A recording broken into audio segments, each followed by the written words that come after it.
மல்லி வந்துட்டு இப்போ சீசன் ஆரம்பிச்சிருச்சுங்க. இப்போ வெயில் வந்தாலே மல்லி வந்துட்டு நிறைய பூக்க ஆரம்பிச்சிரும். ஸோ அதுக்கு வந்துட்டு நம்ம என்னென்ன உரங்கள் கொடுக்கலாம் அப்படின்னு பார்த்தீங்கன்னா, ஒரு ஓரலாக சொல்கிறேன் பாருங்கள். எப்போவுமே மண்ணை வந்து லூசனாக வச்சுக்கோங்க. மண் வந்து இறுகின மாதிரி இருக்கக்கூடாது. மண்ணை வந்து லூசனாக வச்சுக்கோங்க. அப்புறம் வந்து களை செடிகளை பிடுங்கி விட்டுருங்க. ஏன்னா மெயினாக வந்துட்டு நீங்கள் கொடுக்குற ஃபர்டிலைசர் எல்லாமே வந்துட்டு களை செடிகளுக்கு போயிடும். அதனால் அதெல்லாம் பிடுங்கி விட்டுருங்க. அடுத்ததாக வந்துட்டு இப்போ என்னென்ன உரங்கள் கொடுக்கலான்னு ஓரலாக சொல்கிறேன். நம்ம சேனல்லையே நிறைய மல்லி உரங்கள் இருக்குது, அதையும் ரெஃபர் பண்ணுங்கள். ஓரலாக இப்போ நான் சொல்கிறேன்.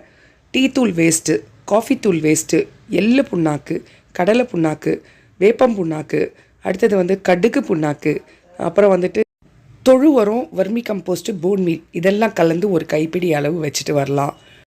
கடலை மாவு கரைசல் இருக்கு இல்லைங்களா, அதையும் கொடுக்கலாம். அது நம்ம சேனலில் இருக்குது, செக் பண்ணி பாருங்கள்.